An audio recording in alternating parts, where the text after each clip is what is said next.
مرگ در مسیر حق در حقیقت رسیدن به الله است. او اللهی که ما هر لحظه آرزوی ملاقات رو داریم. از این بترسید.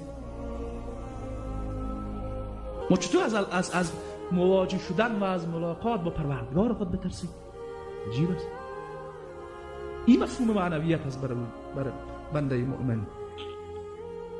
این مفهوم در زندگی صحابه هم زیبا تمثیل شده. زمانی که در غزوه احد مشرکین سر صدا میکنن که محمد کشته شد، یک صحابی میشنوه میگه که خب محمد در اون مسیر کشته شد، شما از او فرار میکنید؟ از جنت فرار میکنید؟ از دیدار پروردگار فرار میکنید؟ از ملاقات با الله فرار میکنید؟ عجیب است. او با این امید که گویا پیامبر کشته شده میگه پروردگارا ما براءت میکنم از آن چی که دیگران مرتکب شدن. میگه قسم به الله است ما بوی جنت را از کوی احد به شام میرسه، اما مسیر حرکت میکنه تا کشته میشه. معنویت یعنی این. انسان وقتی میگه که مالک یوم الدین، این مفهوم در ذهنش زنده هست که من همین پروردگار خود را ملاقات میکنم و مرگ یعنی رفتن در مسیر ملاقات پروردگار. انسان مؤمن از مرگ نمیترسه.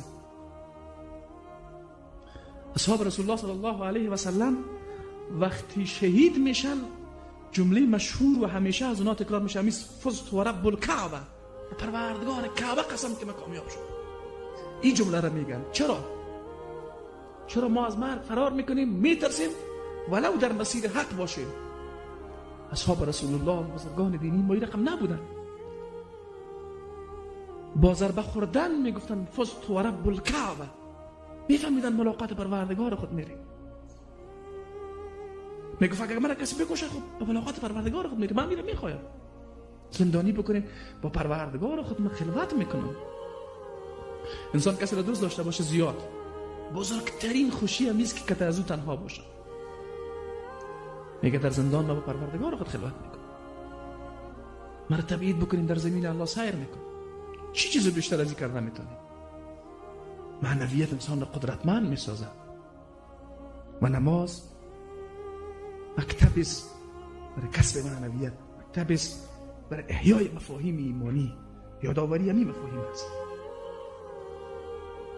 انسانی که باورمند به الله هست، انسانی که محبت الله در قلبش جا گرفته باشه، از روز جزا نمیترسه. به معنای از این است که غافل است از حساب کتاب الله. نه، برش آمادگی داره. جالب از اصحاب رسول الله من از طرف پرسان میکنن که